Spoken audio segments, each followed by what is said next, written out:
The Ghost. There was comparative calm in the Wormwood household for about a week after the superglue episode. The experience had clearly chastened Mr. Wormwood, and he seemed temporarily to have lost his taste for boasting and bullying. Then suddenly he struck again. Perhaps he had had a bad day at the garage and had not sold enough crummy second-hand cars. There are many things that make a man irritable when he arrives home from work in the evening, and a sensible wife will usually notice the storm signals and will leave him alone until he simmers down. When Mr. Wormwood arrived back from the garage that evening, his face was as dark as a thundercloud, and somebody was clearly for the high jump pretty soon. His wife recognized the signs immediately and made herself scarce. He then strode into the living room. Matilda happened to be curled up in an armchair in the corner, totally absorbed in a book. Mr. Wormwood switched on the television. The screen lit up. The program blared. Mr. Wormwood glared at Matilda. She hadn't moved. She had somehow trained herself by now to block her ears to the ghastly sound of the dreaded box. She kept right on reading, and for some reason this infuriated the father. Perhaps his anger was intensified because he saw her getting pleasure from something that was beyond his reach. "Don't you ever stop reading?" he snapped at her.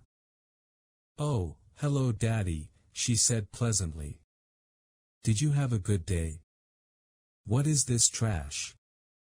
he said, snatching the book from her hands. "It isn't trash, Daddy, it's lovely. It's called The Red Pony. It's by John Steinbeck, an American writer. Why don't you try it? You'll love it." "Filth," Mr. Wormwood said. "If it's by an American, it's certain to be filth. That's all they write about."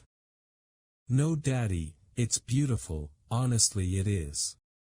"It's about—" "I don't want to know what it's about," Mr. Wormwood barked.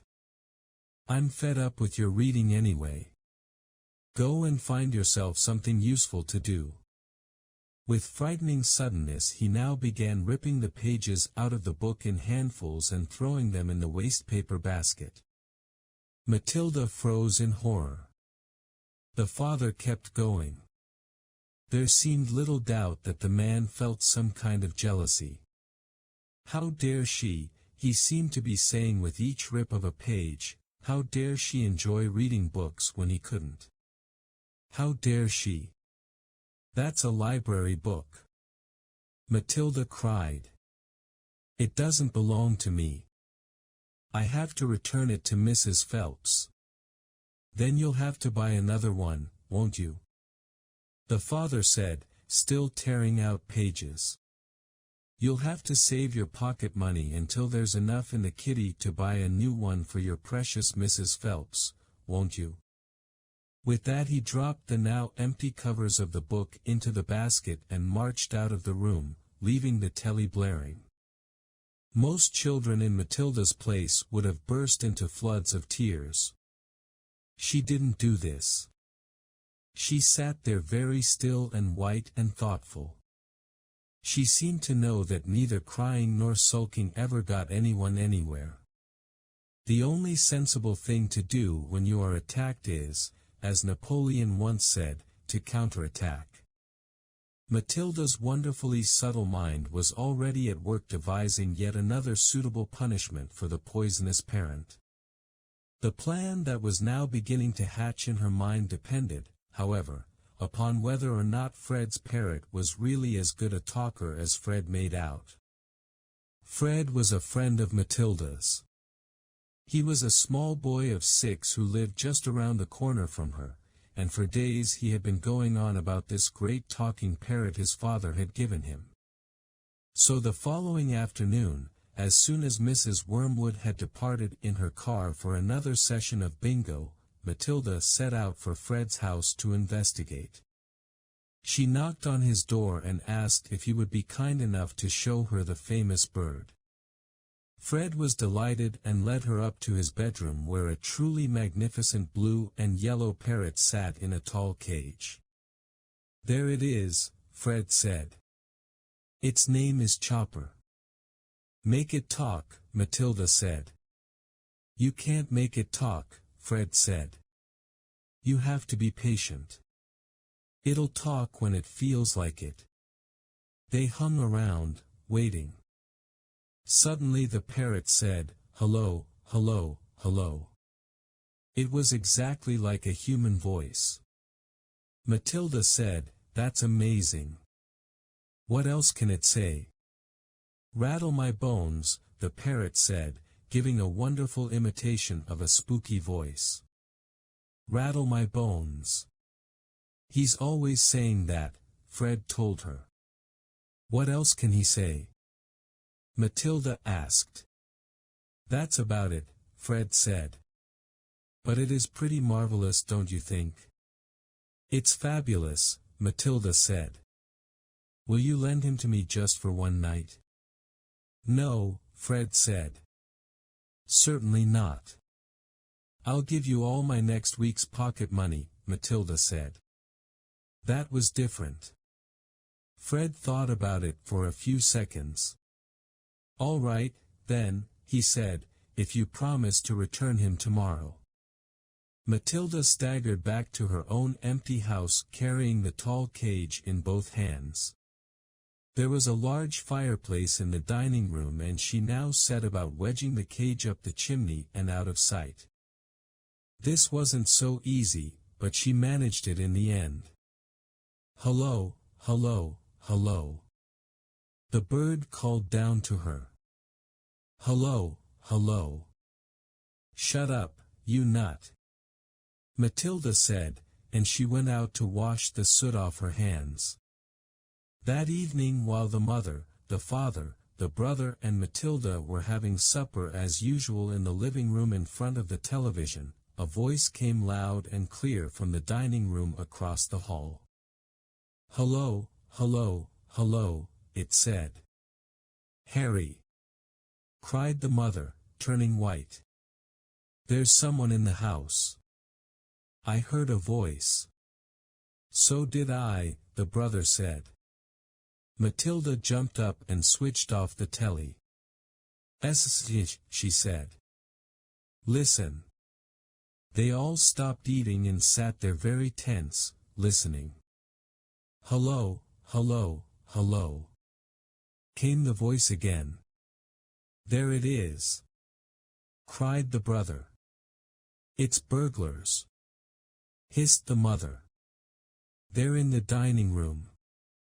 "I think they are," the father said, sitting tight. "Then go and catch them, Harry," hissed the mother. "Go out and collar them red-handed." The father didn't move. He seemed in no hurry to dash off and be a hero. His face had turned gray.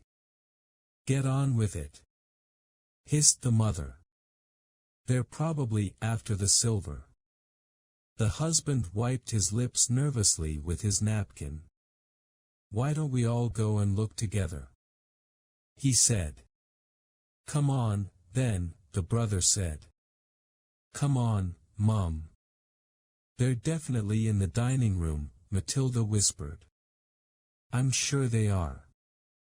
The mother grabbed a poker from the fireplace. The father took a golf club that was standing in the corner.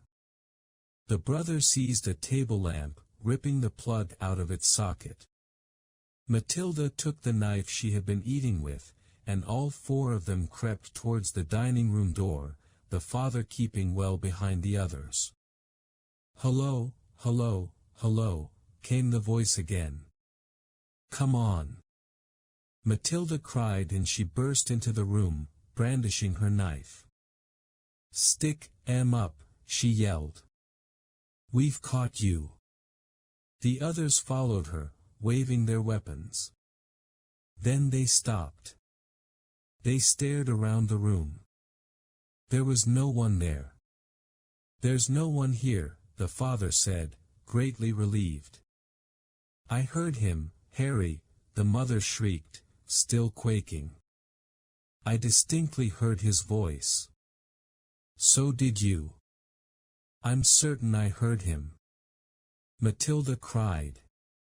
"He's in here somewhere." She began searching behind the sofa and behind the curtains. Then came the voice once again, soft and spooky this time. "Rattle my bones," it said. "Rattle my bones." They all jumped, including Matilda, who was a pretty good actress. They stared round the room. There was still no one there. "It's a ghost," Matilda said. "Heaven help us!" cried the mother, clutching her husband round the neck.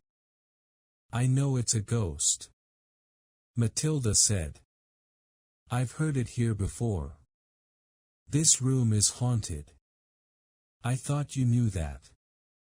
"Save us," the mother screamed, almost throttling her husband. "I'm getting out of here," the father said, grayer than ever now.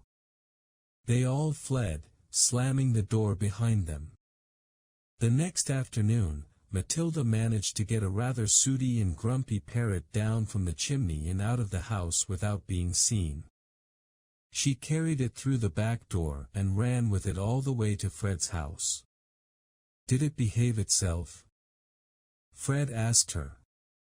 "We had a lovely time with it," Matilda said. "My parents adored it."